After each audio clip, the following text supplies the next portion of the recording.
Magandang umaga mga bata.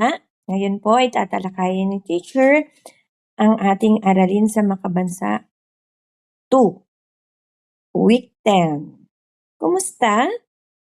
Sana po ay nasa mabuting kalagayan po kayo. Hindi inabot ng baha. Okay? Sa araw na ito, nais nating makapagbigay ng mga halimbawa ng mga kaugalian o tradisyon sa loob ng ating tahanan. May mga gawain ba kayong nakaugalian o di kaya nakasanayan na tinatawag nating tradisyon sa loob ng inyong tahanan? Okay. Kung meron man, alin kaya sa mga sumusunod na nasa larawan na karaniwang ginagawa ng inyong pamilya? Okay, meron diyang sama-samang kumakain. Meron naman diyang sama-samang nagsisimba. At meron ding namamasyal sa parke, no?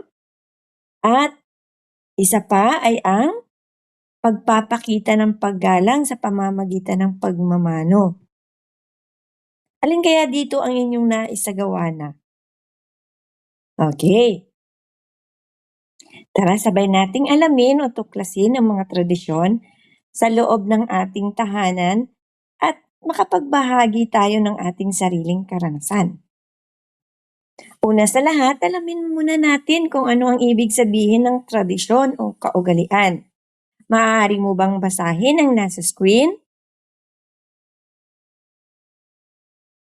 Okay, ang tradisyon o kaugalian ay mga paniniwala o pag-uugali na ipinasa ng isang pangkat ng tao o lipunan na may simbolikong kahulugan o espesyal na kahalagahan na may mga pinagmulan sa nakaraan. Bilang buod doon sa kwentong ang pista kina Lila, may mga ipinapakitang tradisyon o kaugalian. Okay? Halimbawa, yung pagsisimba, pagmamano, at pagkain ng iba't ibang uri ng kakanin katulad ng bibingka.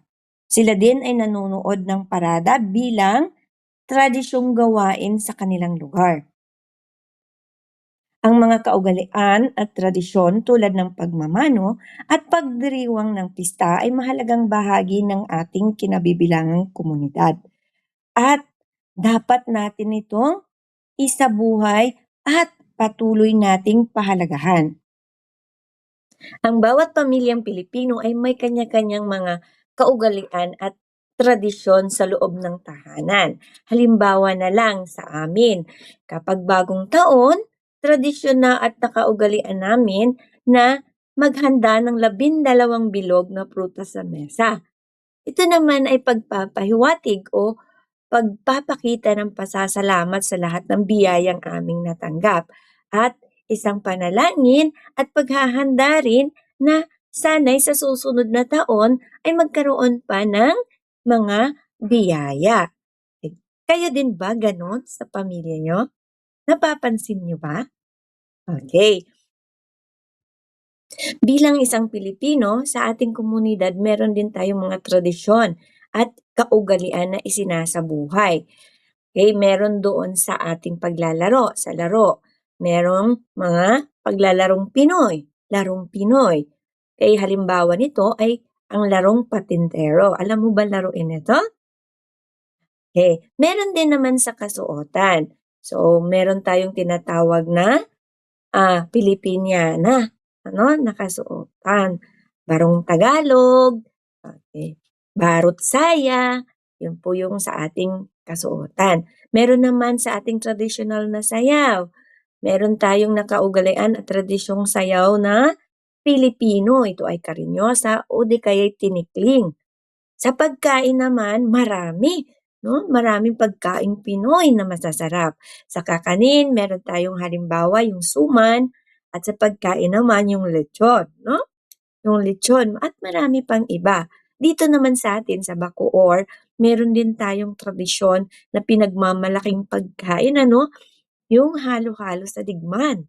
Napakasarap na halo-halo. Ito po ay bahagi na po ng ating tradisyon, na dapat nating ipagmalaki bilang isang Pilipino. Tradisyon sa pagbibigay galang, ano-ano ito?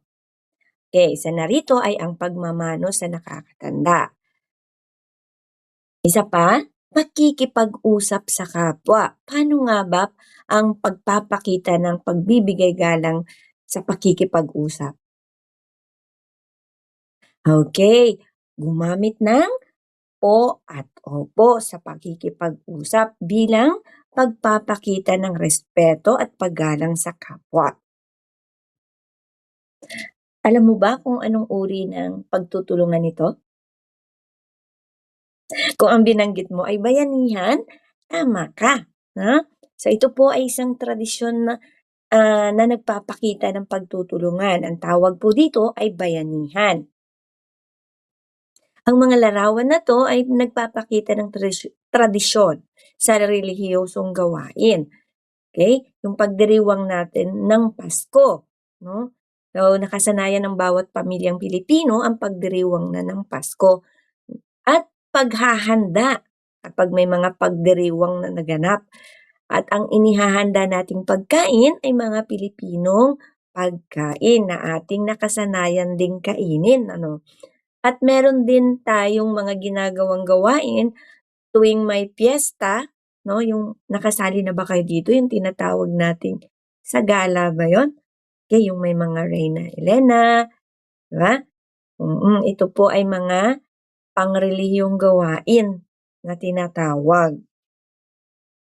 Ang lahat ng mga aking nabanggit na gawain ay halimbawa ng tradisyon o kaugalian. Basahin nga kung ano ang ibig sabihin ng tradisyon o kaugalian. Ang galing! Heto na yung bahagi na kailangan yung kumuha ng notebook at lapis. Okay, paano to? Piliin ang larawan na nagpapakita ng kaugalian at isulat ang salitang tradisyon.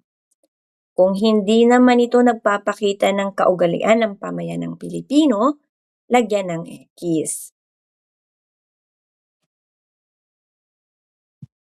Bilang karagdagang gawain, magtanong sa iyong mga magulang kung ano ang pinakapaborito nilang tradisyon nung bata pa sila. Halimbawa, yung mga gawain tuwing Pasko o Piyesta, no? Isulat ang kanilang sagot sa notebook.